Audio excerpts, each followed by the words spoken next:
بینەرانی عزیز دیارە لە مانگی پیرۆزی ڕەمەزاندا لە زۆربەی شوێنەکان ئەوەی کە زیاتر باوە و بە تایبەتی خێرخوازان دەستی بۆ دەبن بەربانکردنەوە یا ئیفتارە بۆ ڕۆژەوانانی عزیز لە ناحیەی خەلیفان کە لەوێ بارگای کۆمەڵی ئیسلامی کوردستان لەوێ ئیفتارێکیان کردووە بۆ چەند خەڵکێک و خەڵکێکی جیاواز کەسایەتی لە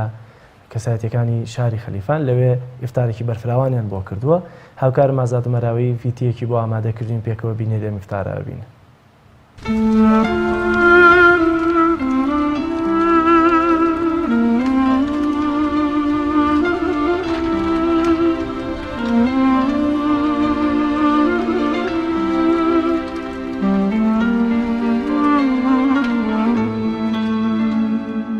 يا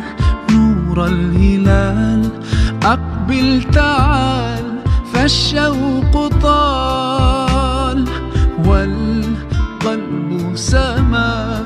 نحو السماء مترنما لا تنقضي أنت لە درێژەی کار و چاڵاکیەکانمان وەکو ئەنجومەنی خەلیفانی کۆمەڵی ئیسلامی لە مانگی ڕەمەزان بە پێویستمان زانی کە ئێوارەخوانێک وەکو ئیفتار سائیم ئامادە بکەین بۆ خەڵک بە شێوەیەکی گشتی بۆ ڕۆژەوانان کە سپاس بۆ خوا ژمارەیەکی بەرچاو لە ڕۆژەوانان لە هەموو چون و توێژەکان لە مامۆستایانی ئاینی ڕێژسپی و ماقوڵانی دەبەری خەلیفان و دەوروبەری ئامادە بوون. بێگومان سازکردنی ئەم جۆرە بۆ نەو مناسەباتانە بە تایبەتی لە مانگێکی وەکو ڕەمەزاندا ئەجر و پاداشتێکی گەورەی هەیە لە ئیسلامدا کە بیتە هۆکارێک لە بۆ تەوبوونی برایەتی و خۆشەویستی لە نێوان چین و توێژەکان بە شێوەیەکی گشتی و لە هەمان کاتیشدا خێرێکی گەورەیە کە خوای گەورە وەکو خێر لە بۆ هەموو ئەو کەسانش ئەنووسێکە هەڵستاون بە ئەنجامدانی ئەم ئیفتار سائیمە. دەستخۆشی لە بەرپرس و کارجێڕانی ئەنجومەنی خەلیفانی کۆمەڵی ئیسلامی یەکەم کەوا ساڵانە لەو مانگە پیرۆزەدا هەڵئەستن بە سازدانی ئێوارەخوانێک بۆ سەرجەم چین و توێژەکانی دەبەرەکە لە گەنجان و ڕیشسپیان و مامۆستایانی ئاینی بەبێ جیاوازی هیچ ئایدۆلۆژیایەک بەڕاستی دەستخۆشیان لێەکەین و جێگای شانازین و سەربەرز بوو. سەرەتا دەستخۆشی لە ئەنجومەنی خەلیفانی کۆمەڵی ئیسلامیەکەین کە هەڵساون بە ئاساسکردنی ئێوارە ئیفتارێک بۆ سەرجەم چین و توێژەکان لە شاری خەلیفان و هیندەکانی دەوروبەری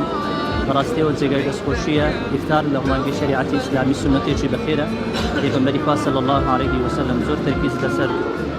ئیفتارکردنەوەی جەماعی ئەکات دوهانی موسڵمانان ئەدا کە ئاوا جارجارە ئێواران بەیەکەوە لەسەر سفرە و لەسەر خوانێک کۆ ببنەوە. ئەو کۆبوونەوەی ئەبێتە مای زیادتربوونی مەحەبەت و خۆشەویستی و تەبایی و ئەبێتە مای یەکتربینینی سەرجەم چین و توێژەکان و مەحەبەت و خۆشەویستی لە نێوانیاندا زیاد دەبێت. أنا لن أنساك فأنت في قلبي دائما تمضي الأيام ودعائي كل عام ربي تقبلنا يا ربي بلغنا رمضان.